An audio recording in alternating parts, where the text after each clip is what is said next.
Well, you've been creating lots of models. There's a chapter in here, I think it's the 13th chapter, talking about Minsky.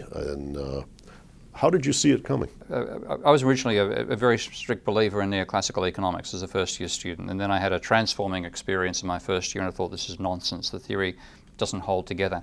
So I've been critical for a long, long time, but a lot of people who are critical of economic theory become rabidly anti-capitalist and join socialist movements and stuff like that, and to me that appeared to be swapping one religion for another. So I was reading widely in the history of economic thought, trying to find a foundation that worked overall, and I read Minsky's work in the mid-80s, and I thought that really, to me, brings together the whole, both positive and negative aspects of capitalism in a realistic framework. And I decided from that stage on I'd make my academic work to be putting Minsky's model in a mathematical framework, because as you might know, he attempted to build a mathematical model himself back in 1957. It went nowhere. It was based on Hicks's trade cycle model, and he pretty much abandoned mathematical modeling and built the verbal model. And I could see a way to take that verbal model and give it a mathematical foundation, which is much richer than the Hicks model he used. So I worked on Goodwin's work, his growth cycle model from 1967, and I took that as a foundation and simply added in the fact that people borrow money to invest during a boom and then have to repay part of that debt during a slump.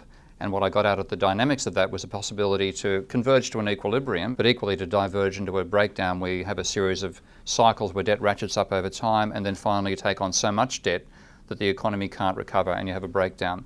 And that's what I modeled back in 1995. What was it inside your model or inside the vision that's represented in your model that said the alarms go off now? Yeah, the vision was certainly Minsky's basic vision to say, if you're going to have a model of capitalism, your model must be able to generate a depression as one of its potential states, because capitalism has had depressions in the past. So if you can't model that, you're not modeling capitalism. So that's always been my framework.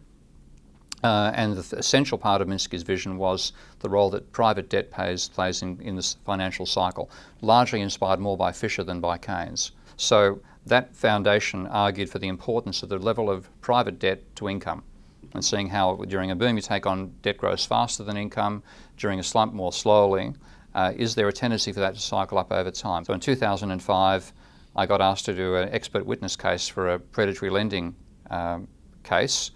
And in writing the report, I had to look at the debt to GDP ratio.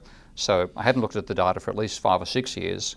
I took one look at the ratio, its rate of growth, and I thought, holy hell, it's growing exponentially. There has to be a breakdown coming at some point. Someone has to raise the alarm, and at least in Australia, I'm probably that somebody. Were you raising the alarm at that time about the Australian data, or about the American data, or OECD? What was the nature? Australian data followed 5 minutes later by American. Okay. Because when I was doing the case, it was using an Australian case. I had to look at the Australian data, and I wrote this. I remember it very vividly. It was about 2 o'clock in the morning in Perth. I was writing this thing, and I wrote a line saying, debt to GDP ratios have been rising exponentially in this country. And because I was going to be the expert rather than the barrister, I couldn't rely upon hyperbole. So I had to go, I'll go check the data, and it won't be quite exponential, but it'll be rising, and I'll have to attenuate what I wrote a bit. So it took me a while to combine the monthly data for debt with the quarterly data for GDP. I think about 3 o'clock in the morning, because I was running behind schedule on this court case. And I plotted the data, and I just about collapsed because it was perfectly exponential. And I thought, well, that's the Australian. What's the American going to look like? So I dived across to the flow of funds data, downloaded that, plotted it. It wasn't quite as steep, but it actually reached a higher level. And I thought, we're both on a path of collapse. This is going to be global. And I've got to really raise the alarm, not just locally, but internationally.